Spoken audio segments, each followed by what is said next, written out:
Chapitre 29. La crucifixion. 4 hommes musclés, qui par leur aspect me paraissent juifs, et juifs dignes de la croix, plus que les condamnés, certainement de la même catégorie que les flagellateurs, sautent d'un sentier sur le lieu du supplice. Ils sont vêtus de tuniques courtes et sans manches, et ils ont dans les mains des clous, des marteaux et les cordes qu'ils montrent aux condamnés en se moquant d'eux. La foule est agitée par un délire cruel. Le centurion offre à Jésus l'amphore pour qu'il boive la mixture anesthésique du vin mirré. Mais Jésus la refuse. Les 2 larrons, au contraire, en boivent une quantité. Puis, l'amphore à la bouche largement évasée est placée près d'une grosse pierre presque en haut de la cime. On donne aux condamnés l'ordre de se dévêtir.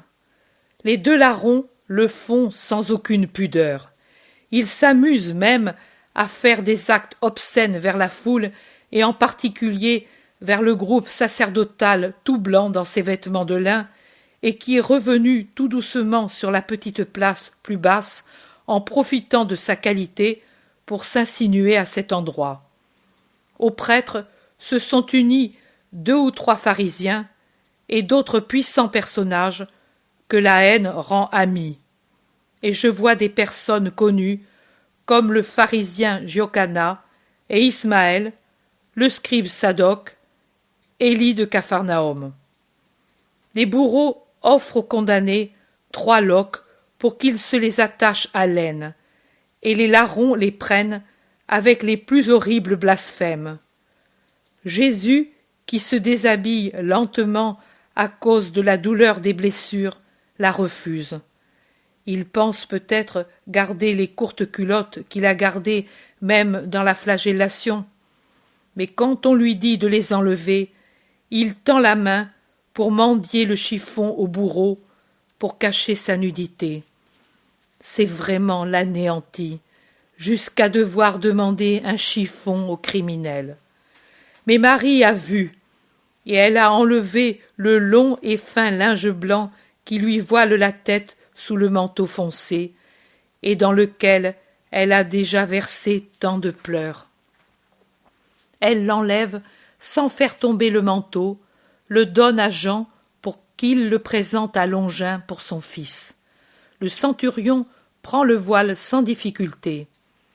Quand Jésus va se déshabiller complètement en se tournant non vers la foule, mais vers le côté où il n'y a personne, montrant ainsi son dos sillonné de bleu et des ampoules saignant par les blessures ouvertes ou les croûtes sombres, Longin lui présente le voile maternel.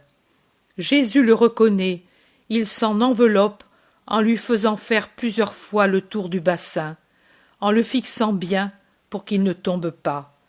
Et sur le lin, baigné seulement jusqu'alors de pleurs, tombent les premières gouttes de sang, car de nombreuses blessures, à peine couvertes de sang coagulé, quand il se baisse pour enlever ses sandales et déposer ses vêtements, se sont rouvertes et le sang recommence à couler. Maintenant, Jésus se tourne vers la foule et on voit ainsi que la poitrine aussi, les bras, les jambes ont été tous frappés par les fouets. À la hauteur du foie, il y a un énorme bleu, et sous l'arc costal gauche, il y a 7 traces en relief, terminées par 7 petites déchirures sanglantes, à l'intérieur d'un cercle violacé. Un coup féroce de fouet dans cette région si sensible du diaphragme. Les genoux, contusionnés par les chutes répétées qui ont commencé tout de suite après sa capture et se sont terminées sur le calvaire, sont noirs d'hématomes et ouverts sur la rotule, spécialement le genou droit, en une vaste déchirure sanglante. La foule le méprise en formant une sorte de chœur.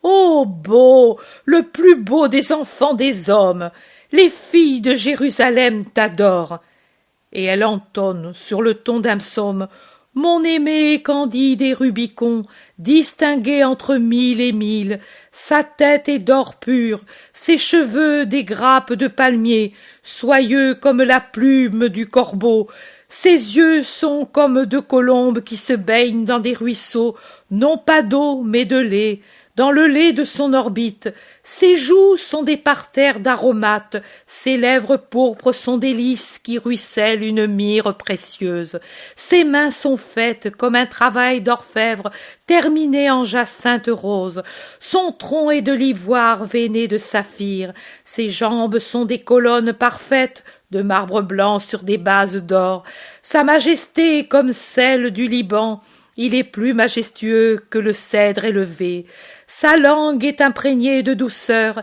et lui n'est que délices. Et il rit, et crie aussi. Le lépreux, tu as donc forniqué avec une idole, si Dieu t'a ainsi frappé? Tu as murmuré contre les saints d'Israël comme Marie de Moïse, si tu as été ainsi puni? Oh, le parfait, tu es le Fils de Dieu. Mais non, tu es l'avorton de Satan. Lui, au moins, Mammon, est puissant et fort. Toi, tu es une loque impuissante et dégoûtante. Les larrons sont attachés sur les croix et amenés à leur place, l'un à droite, l'autre à gauche par rapport à celle destinée à Jésus. Ils poussent des cris, des imprécations, des malédictions et surtout, lorsque les croix sont portées près du trou et les secouent, alors que leurs poignets sont sciés par les cordes, leurs blasphèmes contre Dieu, contre la loi, les Romains et les Juifs sont infernaux. C'est le tour de Jésus, d'où il s'allonge sur le bois. Les deux larrons étaient tellement rebelles que, n'arrivant pas à le faire, les 4 bourreaux avaient dû demander l'intervention des soldats pour les tenir, pour qu'à coups de pied, ils ne repoussent pas les argousins qui les attachaient par les poignets. Mais pour Jésus, il n'est pas besoin d'aide. Il se couche et met la tête où on lui dit de la mettre. Il ouvre les bras comme on lui dit de le faire, allonge les jambes comme on le lui ordonne. Il s'occupe seulement de bien ajuster son voile.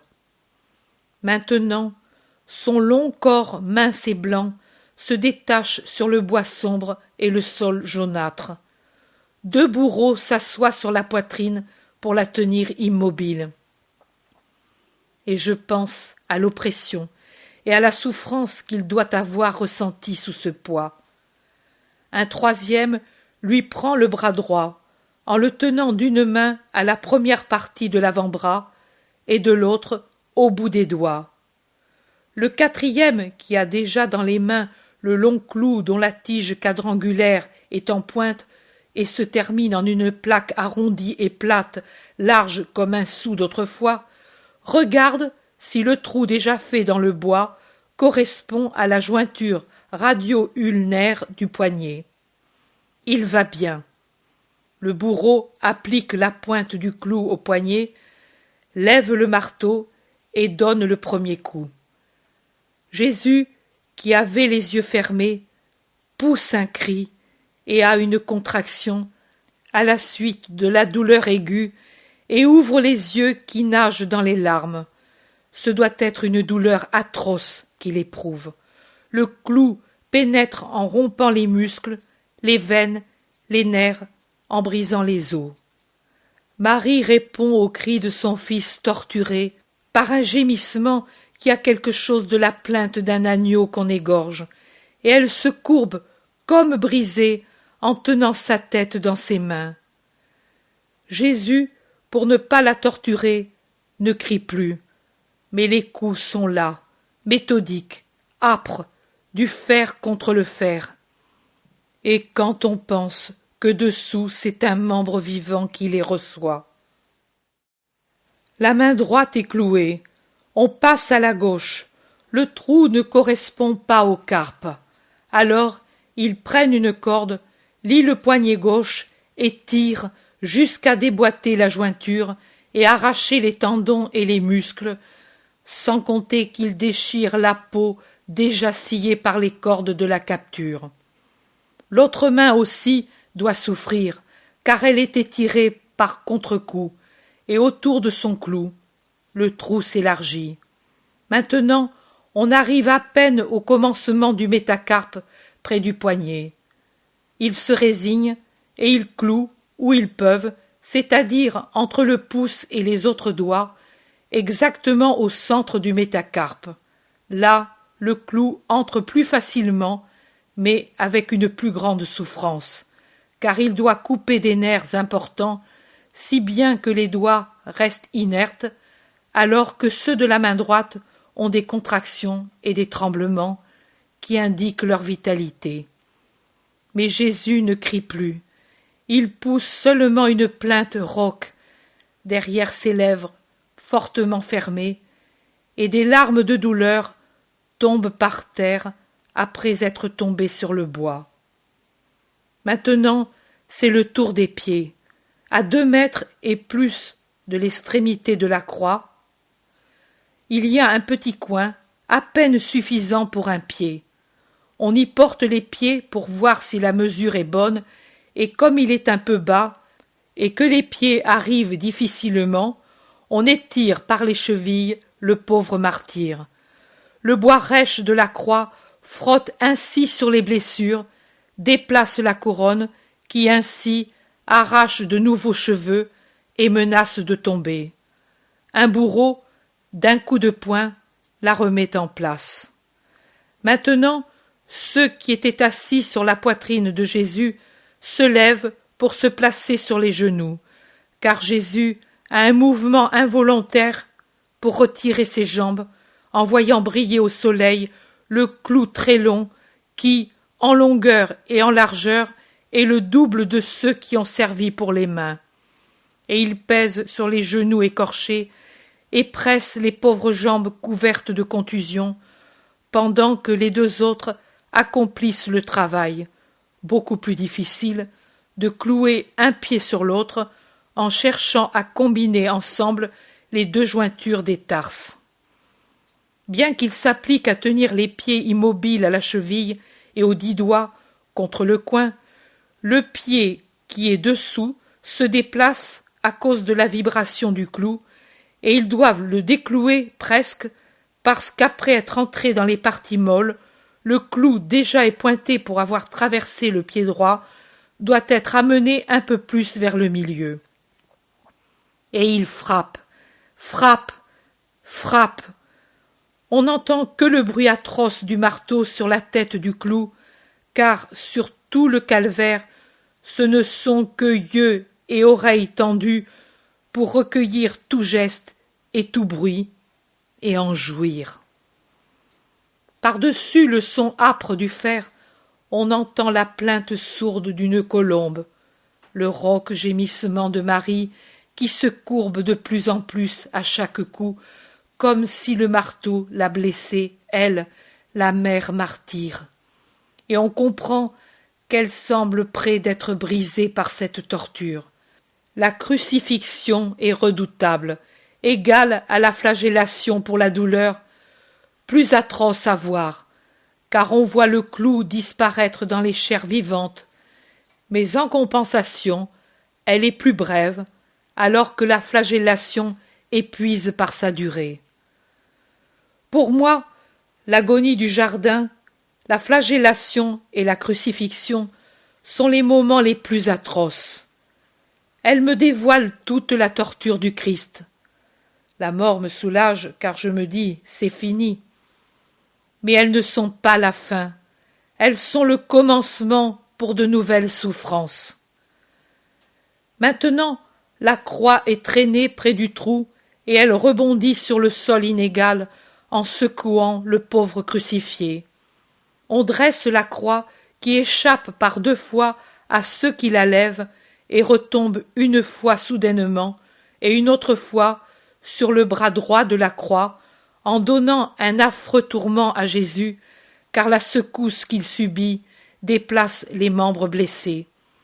Mais quand ensuite On laisse tomber la croix dans son trou avant d'être immobilisée avec des pierres et de la terre.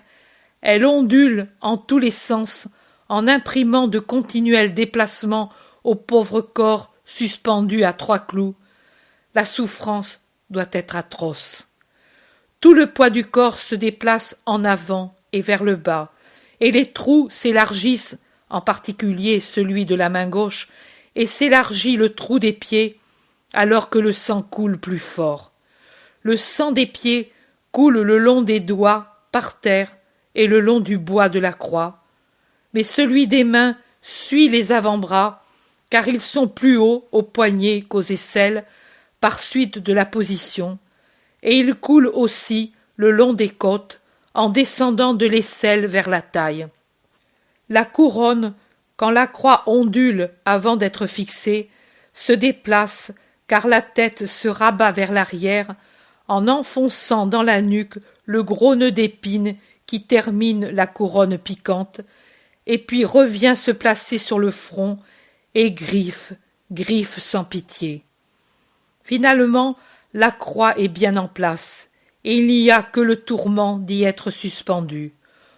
On dresse aussi les larrons qui, une fois mis verticalement, crient comme si on les écorchait vifs à cause de la torture des cordes qui scient les poignets et rendent les mains noires, en gonflant les veines comme des cordes. Jésus se tait. La foule ne se tait plus, au contraire, mais reprend son vacarme infernal. Maintenant, la cime du Golgotha a son trophée et sa garde d'honneur. À la limite la plus élevée, la croix de Jésus, aux côtés, les 2 autres. Une demi-centurie de soldats, l'arme aux pieds, tout autour du sommet. À l'intérieur de ce cercle d'hommes armés, les 10 cavaliers maintenant démontés, qui jouent au dé les vêtements des condamnés. Debout, entre la croix de Jésus et celle de droite, Longin. Il semble monter la garde d'honneur au roi martyr. L'autre demi-centurie, au repos, est aux ordres de l'aide de camp de Longin sur le sentier de gauche et sur la place plus basse, en attendant d'être employé s'il en était besoin. De la part des soldats, c'est une indifférence à peu près totale. Seul quelqu'un lève parfois son visage vers les crucifiés.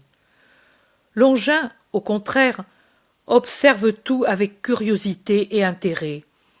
Il confronte et juge mentalement. Il confronte les crucifiés et le Christ spécialement avec les spectateurs. Son œil pénétrant ne perd aucun détail et, pour mieux voir, de la main, il protège ses yeux, car le soleil doit le gêner. C'est en fait un soleil étrange, d'un jaune rouge d'incendie. Et puis, il semble que l'incendie s'éteigne tout à coup à cause d'un nuage noir comme de la poix qui surgit de derrière les chaînes juives et qui parcourt rapidement le ciel et va disparaître derrière d'autres montagnes. Et quand le soleil revient, il est si vif que l'œil ne le supporte que difficilement. En regardant, il voit Marie juste au-dessous du talus qui tient levé vers son fils son visage déchiré. Il appelle un des soldats qui joue au dé et lui dit « Si la mère veut monter avec le fils qui l'accompagne, qu'elle vienne.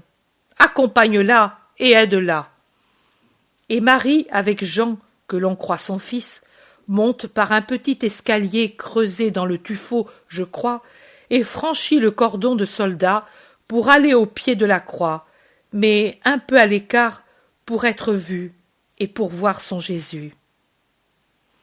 La foule lui déverse aussitôt les insultes les plus outrageantes, en la joignant dans les blasphèmes à son fils, mais elle, de ses lèvres tremblantes et blanches, cherche seulement à le réconforter avec un sourire déchiré, sur lequel viennent s'essuyer les larmes qu'aucune force de volonté ne réussit à retenir dans les yeux. Les gens, en commençant par les prêtres, scribes, pharisiens, sadducéens, hérodiens et autres de même acabit, se procurent le divertissement de faire une sorte de carrousel en montant par le chemin à pic, en passant le long de la hauteur terminale et en redescendant par l'autre chemin, ou vice-versa.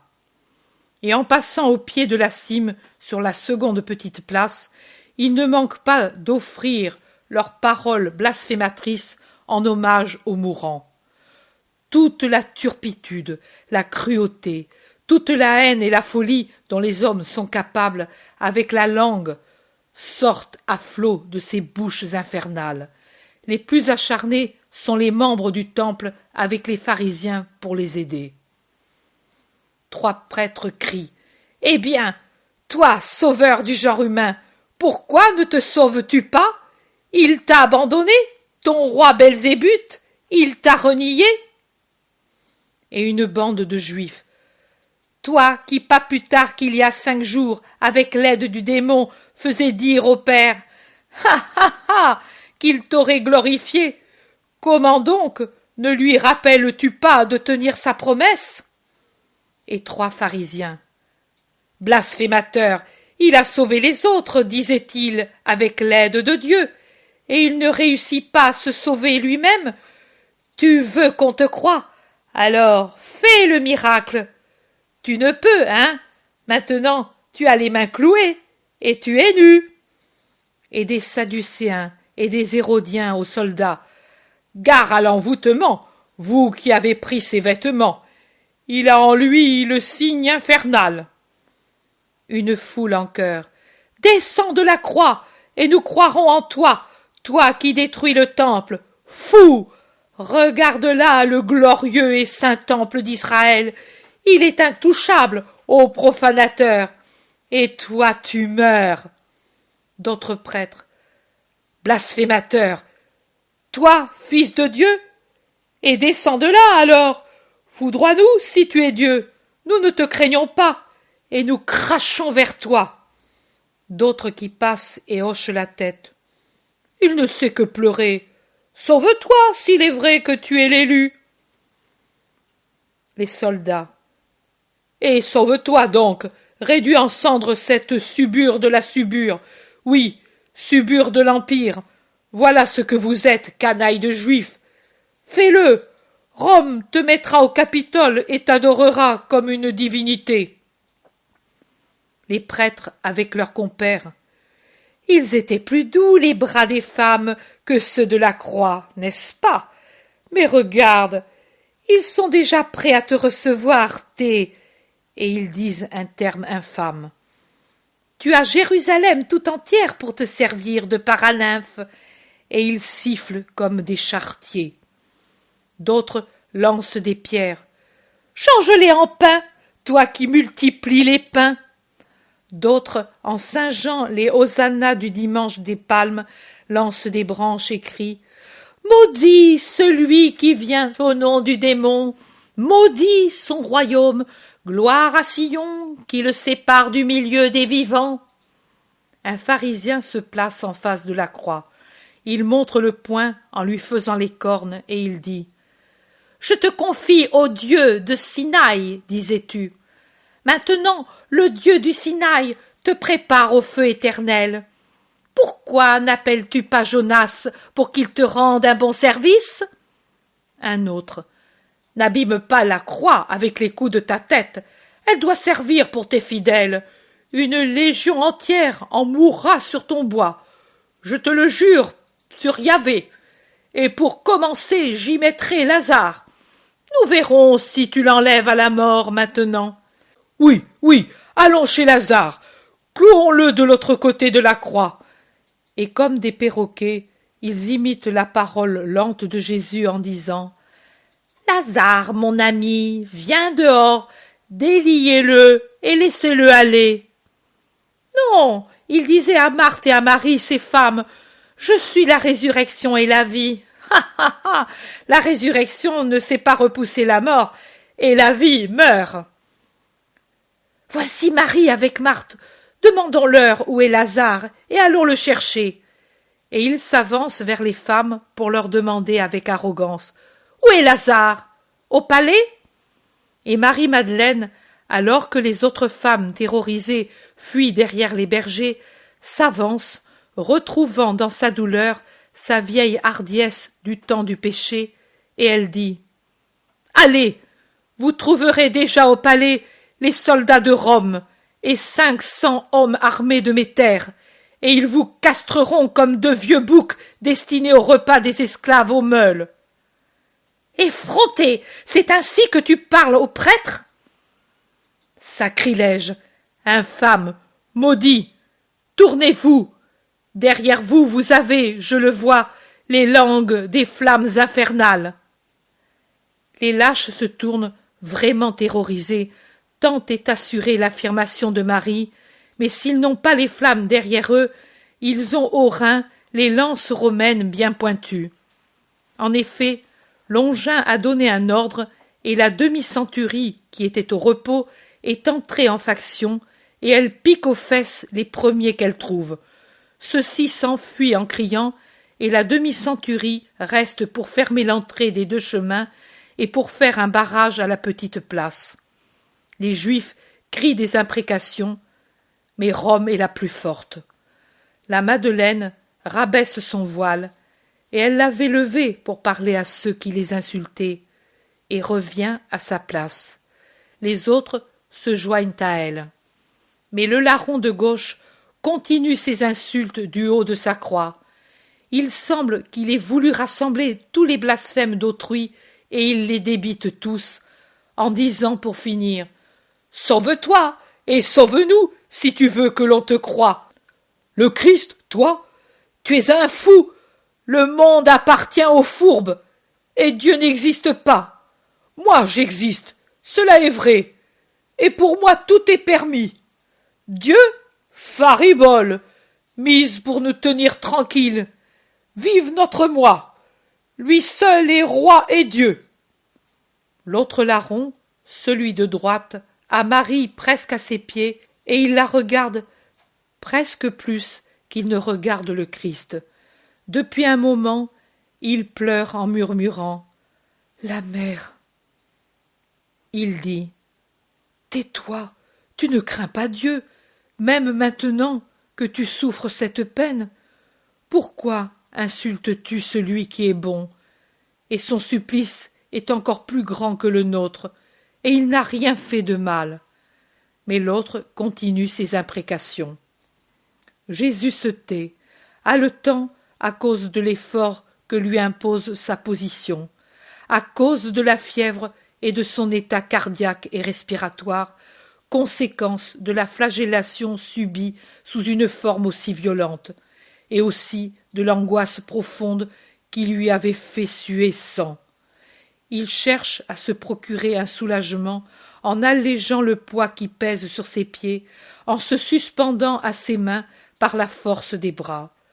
Peut-être le fait-il pour vaincre un peu la crampe qui déjà tourmente ses pieds et que trahit un frémissement musculaire. Mais le même frémissement affecte les fibres des bras qui sont forcés dans cette position et doivent être gelés à leurs extrémités parce que placés plus haut et délaissés par le sang qui arrive difficilement aux poignets et puis coule par les trous des clous en laissant les doigts sans circulation. Surtout ceux de gauche sont déjà cadavériques et restent sans mouvement, repliés vers la paume. Même les doigts des pieds expriment leur tourment. En particulier les gros orteils, peut-être parce que leur nerf est moins blessé, se lèvent, s'abaissent, s'écartent. Le tronc ensuite révèle toute sa peine, avec son mouvement rapide mais sans profondeur, qui le fatigue sans le soulager. Les côtes, très larges et élevées d'elles-mêmes, car la structure de ce corps est parfaite, sont maintenant dilatées, plus qu'il ne faut, à cause de la position prise par le corps et de l'œdème pulmonaire, qui s'est sûrement formé à l'intérieur. Et pourtant, elles ne servent pas à alléger l'effort respiratoire, d'autant plus que tout l'abdomen aide par son mouvement le diaphragme qui se paralyse de plus en plus. La congestion et l'asphyxie grandissent de minute en minute comme l'indique la couleur cyanosée qui souligne les lèvres d'un rose allumé par la fièvre, et les étirements d'un rouge violet qui badigeonnent le cou le long des veines jugulaires gonflées et s'élargissent jusqu'aux joues, vers les oreilles et les tempes, alors que le nez est effilé et exsangue, et que les yeux s'enfoncent en un cercle qui est livide, là où il est privé du sang que la couronne a fait couler. Sous l'arc costal gauche, on voit le cou propagé à partir de la pointe du cœur, irrégulier mais violent, et de temps en temps, par l'effet d'une convulsion interne, le diaphragme a un frémissement profond qui se manifeste par une détente totale de la peau dans la mesure où elle peut s'étendre sur ce pauvre corps blessé et mourant. Le visage a déjà l'aspect que nous voyons dans les photographies du linceul, avec le nez dévié et gonflé d'un côté, et même le fait de tenir l'œil droit presque fermé, à cause de l'enflure qui existe de ce côté, augmente la ressemblance. La bouche, au contraire, est ouverte, avec sa blessure sur la lèvre supérieure, désormais réduite à une croûte. La soif, donnée par la perte de sang, par la fièvre et par le soleil, doit être intense, au point que lui, par un mouvement machinal, boit les gouttes de sa sueur et de ses larmes, et aussi les gouttes de sang qui descendent du front jusqu'à ses moustaches, et il s'en humecte la langue. La couronne d'épines l'empêche de s'appuyer au tronc de la croix pour aider la suspension par les bras et soulager les pieds.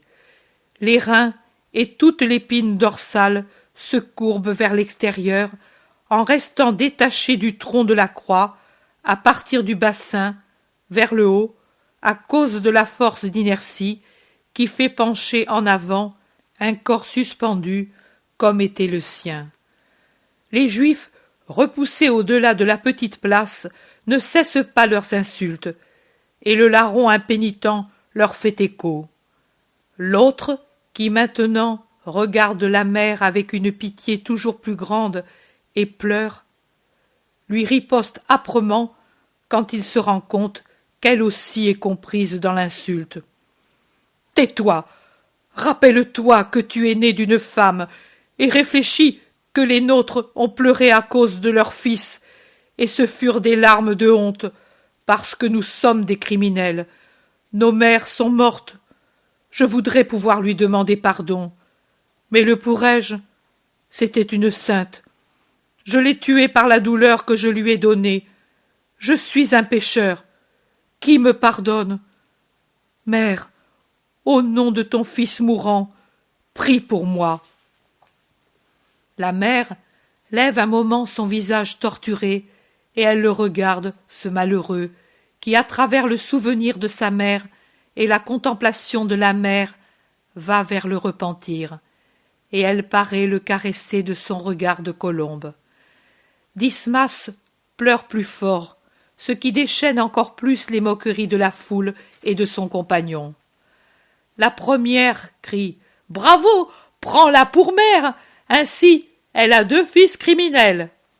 Et l'autre renchérit « Elle t'aime, car tu es la copie mineure de son bien-aimé. » Jésus parle pour la première fois.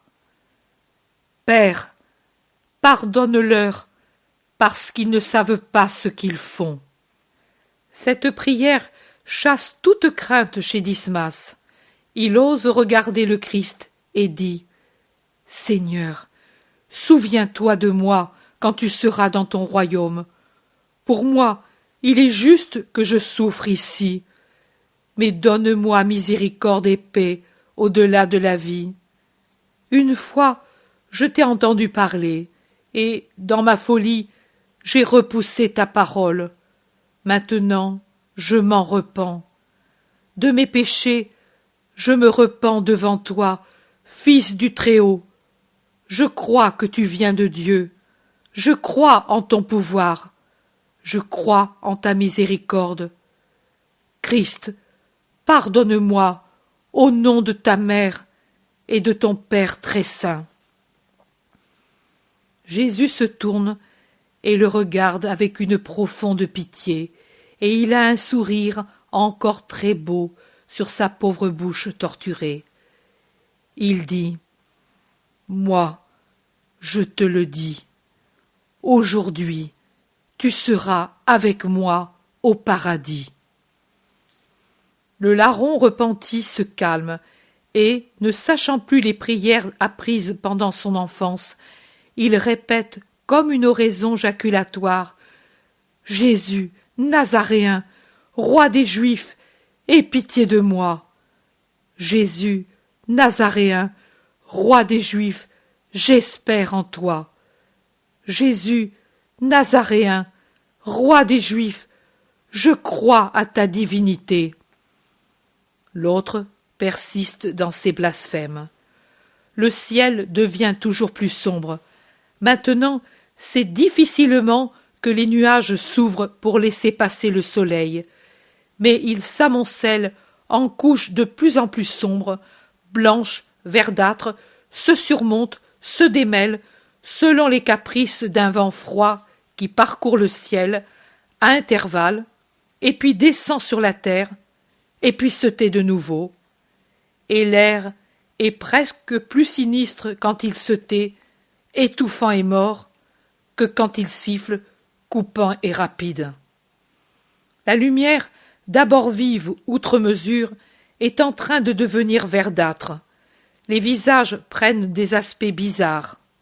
Sous leurs casques et dans leurs cuirasses, d'abord brillantes et devenues maintenant comme enveloppées dans une lumière verdâtre et sous un ciel de cendres, les soldats présentent des profils durs comme s'ils étaient sculptés. Les Juifs, en majorité bruns de peau et de cheveux et de barbe, paraissent dénoyés, tant leurs visages deviennent terreux. Les femmes semblent des statues de neige bleutée à cause de leur pâleur exsangue que la lumière accentue. Jésus semble devenir sinistrement livide, comme s'il commençait à se décomposer, comme s'il était déjà mort.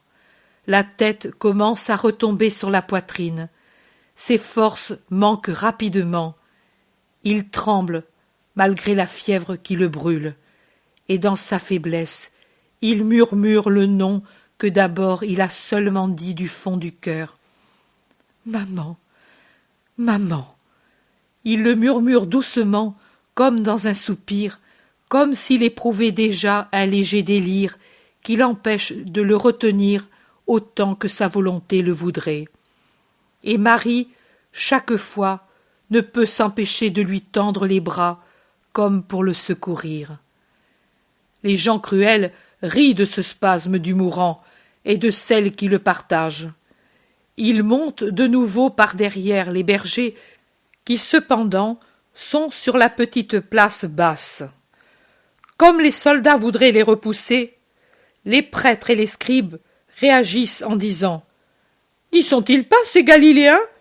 Nous devons y être nous aussi, et devons vérifier que justice soit faite complètement, et nous ne pouvons pas voir de loin dans cette lumière étrange. » En fait, beaucoup commencent à s'impressionner de la lumière qui est en train d'envelopper le monde, et certains ont peur. Les soldats aussi regardent le ciel, et une sorte de cône, qui semble de l'ardoise tant il est sombre, qui s'élève comme un pin de derrière un sommet. Il semble que ce soit une trombe marine. Il s'élève, et il semble qu'il produise des nuages de plus en plus noirs, comme si c'était un volcan, vomissant de la fumée et de la lave. C'est dans cette lumière crépusculaire et effrayante que Jésus donne Jean à Marie et Marie à Jean.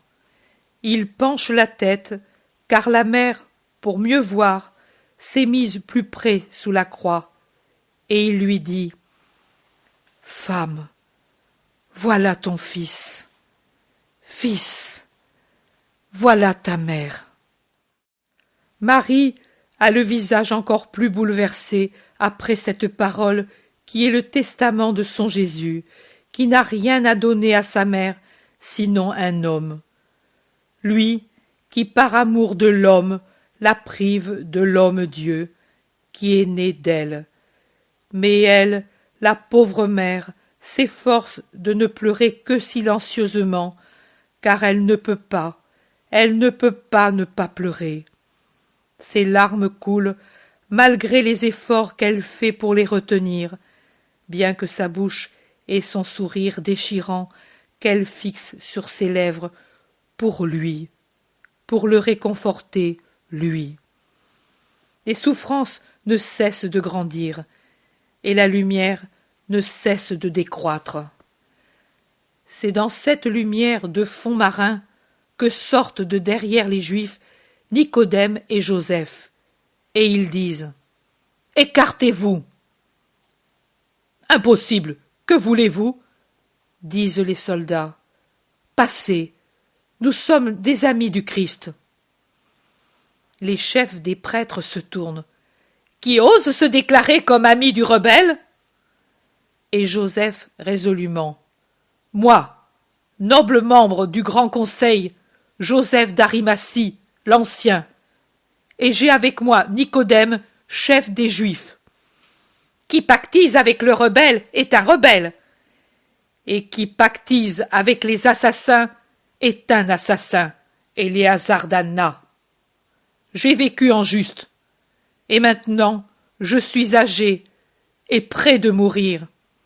Je ne veux pas devenir injuste, alors que déjà le ciel descend sur moi, et avec lui le juge éternel. Et toi, Nicodème, je m'étonne. Moi aussi, et d'une seule chose, qu'Israël soit tellement corrompu qu'il ne sait plus reconnaître Dieu. Tu me dégoûtes. Écarte-toi alors, et laisse-moi passer. Je ne demande que cela. Pour te contaminer davantage? Si je ne me suis pas contaminé en restant près de vous, rien ne me contamine plus. Soldat, pour toi la bourse et le billet de laisser passer. Et il passe au décurion le plus proche une bourse et une tablette de cire. Le décurion en prend connaissance et il dit au soldat « Laissez passer les deux. » Joseph et Nicodème s'approchent des bergers. Je ne sais même pas si Jésus les voit dans ce brouillard de plus en plus épais et avec son œil qui déjà se voile dans l'agonie. Mais il le voit et il pleure sans respect humain, bien que sur eux s'acharnent les imprécations des prêtres. Les souffrances sont toujours plus fortes. Le corps éprouve les premières cambrures de la tétanie et chaque clameur de la foule les exaspère. La mort des fibres et des nerfs s'étend des extrémités torturées au tronc, rendant de plus en plus difficile le mouvement de la respiration. Plus faible la contraction diaphragmatique et plus désordonné le mouvement cardiaque. Le visage du Christ passe alternativement d'une rougeur intense à la pâleur verdâtre de celui qui meurt par hémorragie. La bouche se meut avec une fatigue plus grande, car les nerfs surfatigués du cou et de la tête elle-même, qui des dizaines de fois ont servi de levier à tout le corps, en s'arc-boutant sur la barre transversale de la croix, propagent la crampe jusqu'aux mâchoires. La gorge enflée par les carotides engorgées doit faire mal et doit étendre son œdème à la langue qui paraît grossie et dont les mouvements sont très lents. La colonne vertébrale, même dans les moments où les contractions tétanisantes ne la courbent pas en un arc complet de la nuque aux hanches, appuyé comme point extrême au tronc de la croix, se courbe de plus en plus en avant, car les membres ne cessent de s'alourdir du poids de la chair morte. Les gens voient ces choses, peu et mal, car la lumière est désormais couleur de cendre sombre, et seuls peuvent bien voir ceux qui sont au pied de la croix. Jésus, à un certain moment, s'affaisse tout entier vers l'avant et le bas, comme s'il était déjà mort. Il n'halète plus, la tête pend inerte en avant. Le corps, depuis les hanches vers le haut, est complètement détaché, en faisant un angle avec les bras de la croix. Marie pousse un cri. « Il est mort !» Un cri tragique qui se propage dans l'air obscurci. Et Jésus semble réellement mort. Un autre cri de femme lui répond, et dans le groupe des femmes, je vois un mouvement. Puis, une dizaine de personnes s'éloignent en soutenant quelque chose, mais je ne puis voir qui s'éloigne ainsi. Elle est trop faible, la lumière brumeuse. On dirait que l'on est plongé dans une nuée épaisse de cendres volcaniques. « Ce n'est pas possible !» crient des prêtres et des juifs. « C'est une feinte pour nous éloigner. Soldat, pique-le de ta lance, c'est un bon remède pour lui rendre la voix. » Et comme les soldats ne le font pas, une volée de pierres et de mottes de terre vole vers la croix, frappant le martyr et retombant sur les cuirasses romaines. Le remède, comme disent ironiquement les Juifs, opère le prodige. Certainement, une pierre a frappé adroitement, peut-être la blessure d'une main, ou la tête elle-même, car il visait vers le haut. Jésus pousse un gémissement pitoyable et revient à lui. Le thorax recommence à respirer avec beaucoup de peine, et la tête à se tourner de droite à gauche, en cherchant un endroit pour se poser, afin de moins souffrir, sans trouver autre chose qu'une peine plus grande. Avec une grande peine, en s'appuyant une fois encore sur ses pieds torturés, trouvant de la force dans sa volonté, uniquement en elle, Jésus se raidit sur la croix, se dresse comme s'il était un homme saint dans toute sa force. Il lève son visage en regardant avec des yeux bien ouverts le monde qui s'étend à ses pieds, la ville lointaine qu'on entrevoit à peine comme une vague blancheur dans la brume, et le ciel noir, où tout azur et toute trace de lumière ont disparu. Et vers ce ciel fermé, compact, bas, semblable à une énorme plaque d'ardoise sombre, il pousse un grand cri, triomphant par la force de sa volonté, par le besoin de son âme, de l'obstacle des mâchoires raidies, de sa langue enflée, de sa gorge gonflée. « Éloi, Éloi, lama sabachthani » je l'entends parler ainsi. Il doit se sentir mourir, et dans un abandon absolu du ciel, pour reconnaître par un tel cri l'abandon paternel. Les gens rient et se moquent. Ils l'insultent. « Dieu n'a que faire de toi. Les démons sont maudits de Dieu. » D'autres crient. « Voyons si Élie qui l'appelle vient le sauver. » Et d'autres. « Donnez-lui un peu de vinaigre pour qu'il se gargarise la gorge. C'est bon pour la voix. Élie ou Dieu, car on ne sait pas ce que veut le fou, sont loin. Il faut de la voix pour se faire entendre. » Et ils rient comme des hyènes ou comme des démons. Mais aucun soldat ne donne du vinaigre, et personne ne vient du ciel pour le réconforter. C'est l'agonie solitaire, totale, cruelle, même surnaturellement cruelle, de la grande victime. Elles reviennent, les avalanches de douleurs désolées qui déjà l'avaient accablé au Gethsémani. Elle revient, la marée des péchés du monde entier, pour frapper le naufragé innocent, pour l'engloutir dans leur amertume. Elle revient surtout, la sensation, plus crucifiante que la croix elle-même, plus désespérante que toute torture, que Dieu l'a abandonnée, et que sa prière ne monte pas vers lui.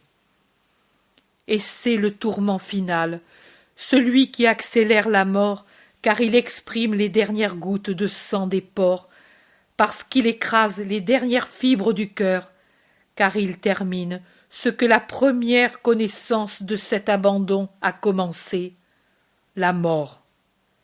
Car c'est de cela, comme première cause, qu'est mort mon Jésus, ô Dieu qui l'a frappé à cause de nous.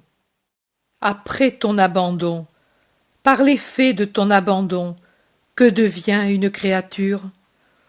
Ou un fou, ou un mort. Jésus ne pouvait pas devenir fou, car son intelligence était divine et spirituelle comme l'est l'intelligence. Elle triomphait du traumatisme total de celui que Dieu frappait.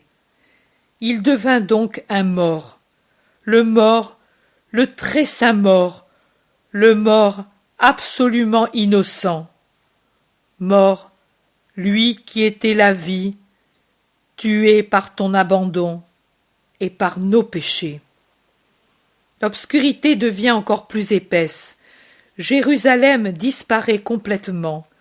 Les pentes du calvaire lui-même semblent s'annuler. Seule la cime est visible, comme si les ténèbres la surélevaient pour recueillir l'unique et dernière lumière qui restait, en la plaçant, comme pour une offrande avec son trophée divin, sur une nappe d'onyx liquide, pour qu'elle soit vue par l'amour et par la haine. Et de cette lumière, qui n'est pas de la lumière, vient la voix plaintive de Jésus. J'ai soif. Il y a en effet un vent qui altère, même ceux qui sont en bonne santé. Un vent continu maintenant, violent, chargé de poussière, froid, effrayant. Je pense à la douleur qu'il aura donnée par son souffle violent aux poumons, au cœur, au gosier de Jésus, à ses membres glacés, engourdis, blessés. Mais vraiment, tout s'est mis à torturer le martyr. Un soldat va à un vase où les aides du bourreau ont mis du vinaigre avec du fiel, parce que, par son amertume, il augmente la salivation chez les suppliciés. Il prend l'éponge plongée dans le liquide, l'enfile au bout d'un roseau fin et pourtant rigide, qui est déjà préparé tout prêt, et il présente l'éponge au mourant. Jésus se tend avidement vers l'éponge qui approche. On dirait un enfant affamé qui cherche le sein maternel. Marie, qui voit, et certainement à cette pensée, gémit en s'appuyant sur Jean. Oh, et je ne puis même pas lui donner une goutte de mes pleurs. Ô mon sein, pourquoi ne donnes-tu plus le lait? Ô Dieu, pourquoi nous abandonnes-tu ainsi? Un miracle pour mon fils, qui me soulève pour que je le désaltère de mon sang, puisque je n'ai pas de lait. Jésus, qui a sucé avidement l'âpre et amère boisson, détourne la tête dégoûté. Cette boisson doit en plus brûler les lèvres blessées et gercées. Il se retire, s'affaisse, s'abandonne. Tout le poids du corps retombe sur les pieds et en avant. Ce sont les extrémités blessées qui souffrent la peine atroce de s'ouvrir sous le poids d'un corps qui s'abandonne. Plus un mouvement pour soulager cette douleur. Depuis le bassin jusqu'en haut, tout est détaché du bois et reste ainsi. La tête pend en avant si pesamment que le cou paraît creusé en 3 endroits, à la gorge complètement enfoncée, et de part et d'autre du sternocléido-mastoïdien. La respiration est de plus en plus haletante et entrecoupée. C'est déjà plus un râle syncopé qu'une respiration. De temps à autre, un accès de toux pénible apporte aux lèvres une écume légèrement rosée. Les intervalles entre deux expirations deviennent toujours plus longs. L'abdomen est déjà immobile. Seul le thorax se soulève encore, mais avec beaucoup de difficulté et de peine. La paralysie pulmonaire s'accentue toujours plus. Et toujours plus faible, se transformant en une plainte enfantine, l'appelle « Maman !» Et la malheureuse murmure « Oui, mon trésor, je suis ici. » Et quand la vue qui se voile lui fait dire « Maman, où es-tu? Je ne te vois plus. Toi aussi, tu m'abandonnes. » Ce n'est même plus une parole, mais un murmure à peine audible, pour qui recueille avec le cœur, plutôt qu'avec lui, tous les soupirs du mourant.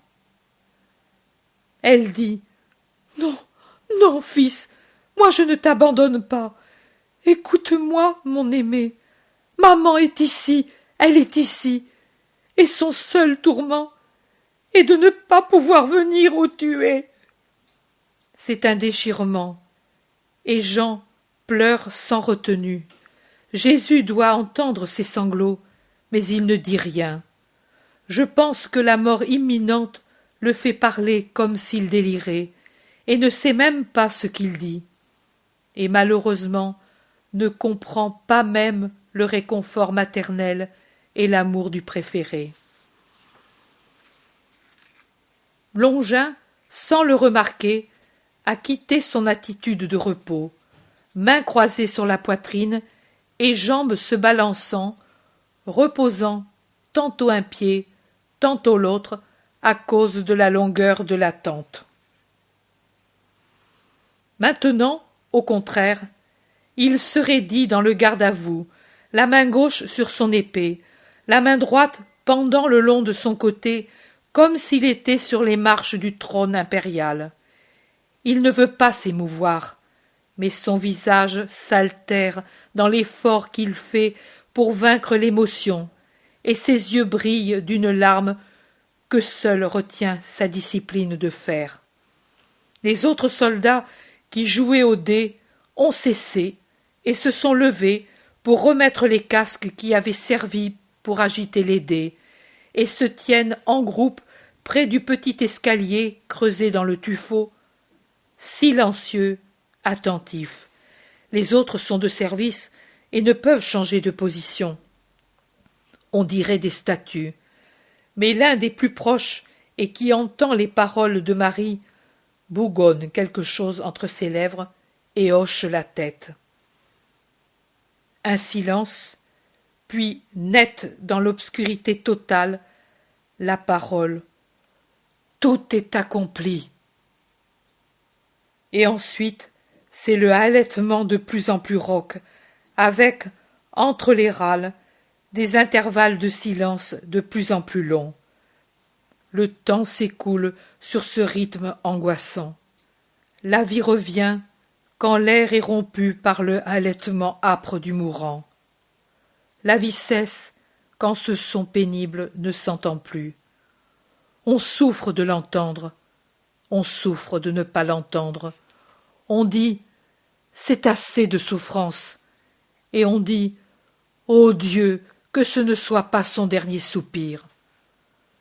Toutes les Maries pleurent, la tête contre le talus, et on entend bien leurs sanglots, car maintenant toute la foule se tait de nouveau pour recueillir les râles du mourant. Encore un silence, puis prononcé avec une infinie douceur, dans une ardente prière, la supplication. Père, entre tes mains, je remets mon esprit. Encore un silence, le râle aussi devient léger. Ce n'est plus qu'un souffle qui sort des lèvres et de la gorge.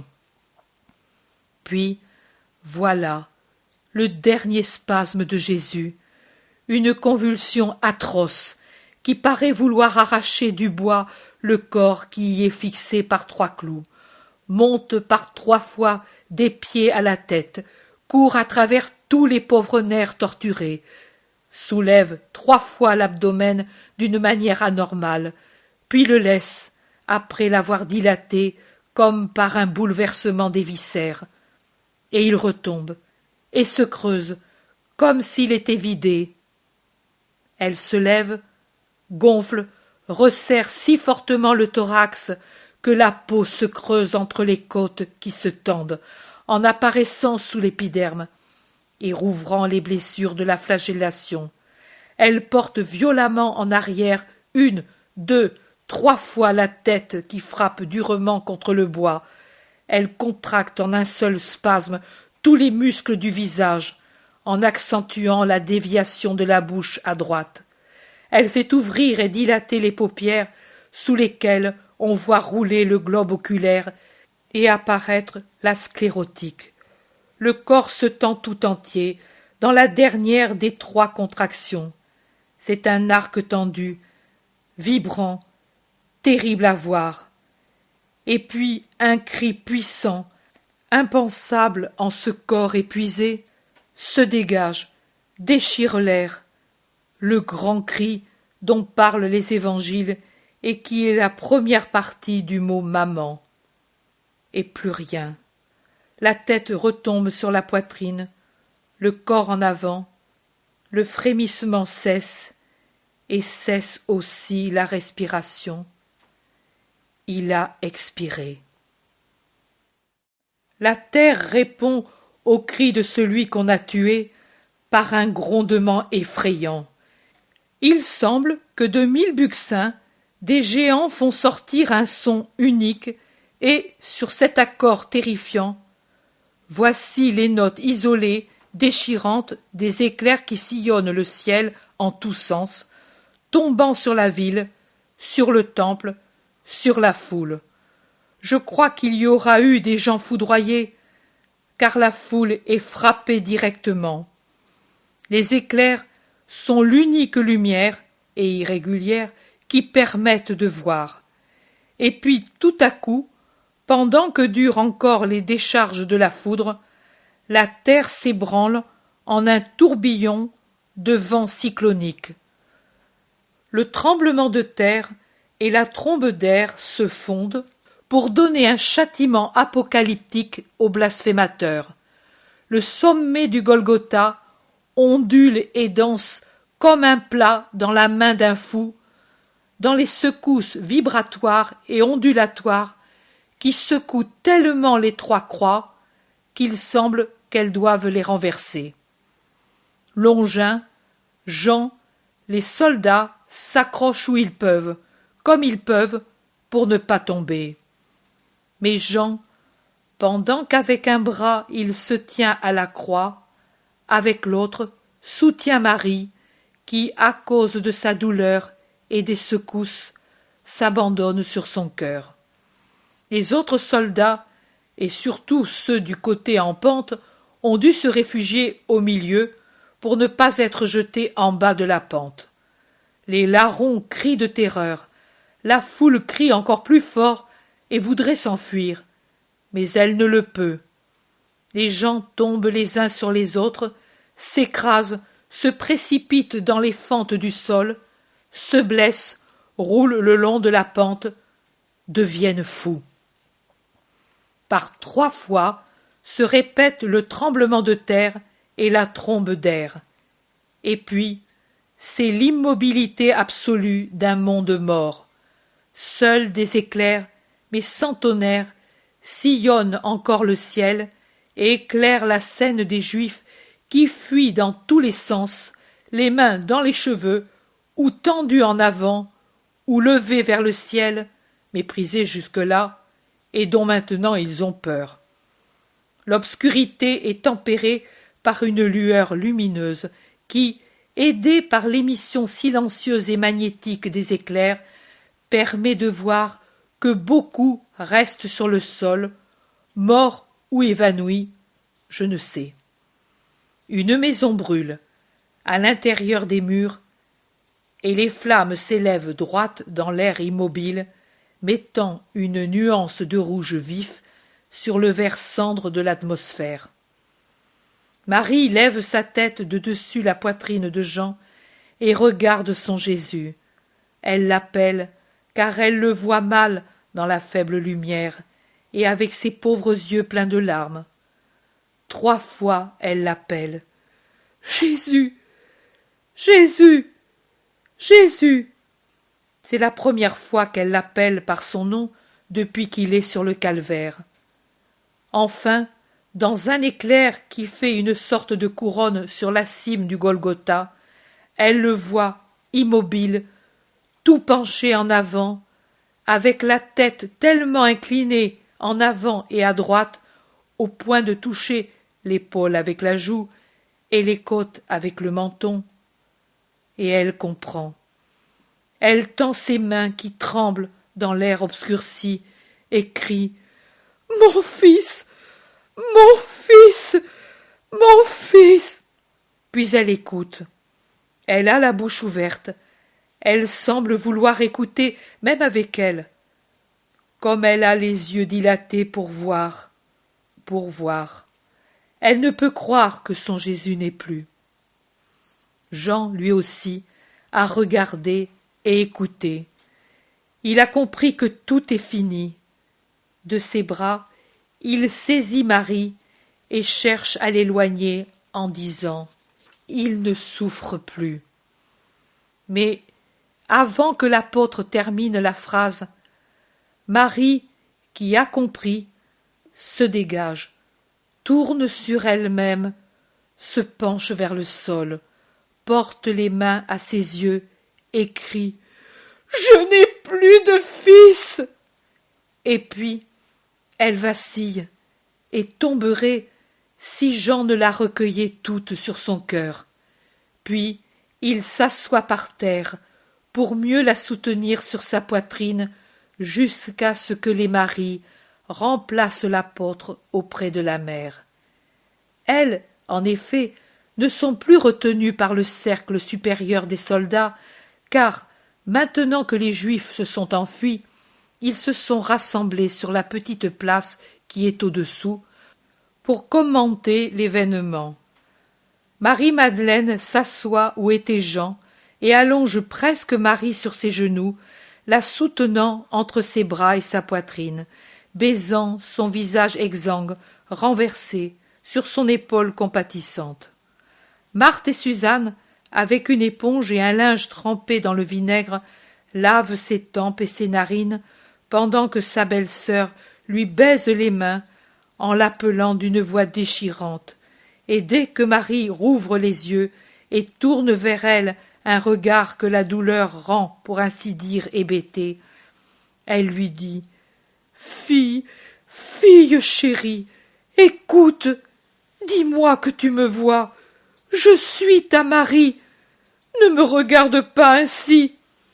Et après que le premier sanglot a ouvert la gorge de Marie, et que les premières larmes tombent, elle, la bonne Marie d'Alphée, dit « Oui, oui, pleure, ici, avec moi, comme près d'une maman, ma pauvre sainte fille. » Et quand elle l'entend dire « Oh, Marie, Marie, tu as vu ?» Elle dit en gémissant « Oui, oui, mais, fille, oh fille !» Elle ne trouve pas autre chose, et elle pleure la vieille Marie, des pleurs désolés auxquels font écho toutes les autres, c'est-à-dire Marthe et Marie, la mère de Jean et Suzanne. Les autres pieuses femmes ne sont plus là. Je pense qu'elles sont parties, et avec elles les bergers, quand on a entendu ce cri de femme. Les soldats parlent entre eux. « Tu as vu les Juifs ? Maintenant, ils avaient peur. » Et ils se frappaient la poitrine. Les plus terrifiés, c'étaient les prêtres. Quelle peur! J'ai senti d'autres tremblements de terre, mais jamais comme celui-là. Regarde, la terre est restée pleine de crevasses. Et il s'est effondré tout un passage de la longue route. Et dessous, il y a des corps. Laisse-les, autant de serpents de moins. Oh, un autre incendie, dans la campagne. Mais est-il vraiment mort? Et tu ne vois pas? Tu en doutes? Apparaissent de derrière la roche Joseph et Nicodème. Certainement, ils s'étaient réfugiés derrière l'abri de la montagne pour se sauver de la foudre. Ils vont trouver Longin. Nous voulons le cadavre. Seul le proconsul l'accorde. Allez, et vite, car j'ai entendu dire que les Juifs veulent aller au prétoire et obtenir le brisement des jambes. Je ne voudrais pas qu'il lui fasse affront. Comment le sais-tu? Rapport de l'enseigne. Allez, je vous attends. Les deux se précipitent par la descente rapide et disparaissent. C'est alors que Longin s'approche de Jean et lui dit un mot que je ne comprends pas. Puis il se fait donner une lance par un soldat. Il regarde les femmes qui s'occupent toutes de Marie, qui reprend lentement des forces. Elles tournent toutes le dos à la croix. Longin se met en face du crucifié, étudie bien le coup, et puis le donne. La large lance pénètre profondément, de bas en haut, de droite à gauche. Jean, qui se débat entre le désir de voir et l'horreur de la vision, tourne la tête un instant. « C'est fait, ami, » dit Longin, et il ajoute « C'était mieux ainsi. » Comme un cavalier, et sans briser les os. C'était vraiment injuste. De la blessure suinte beaucoup d'eau, et à peine un filet de sang qui déjà forme des grumeaux. Suinte, ai-je dit, il ne sort qu'en filtrant par la coupure nette qui reste inerte. S'il avait encore respiré, elle se serait ouverte et fermée par le mouvement du thorax et de l'abdomen.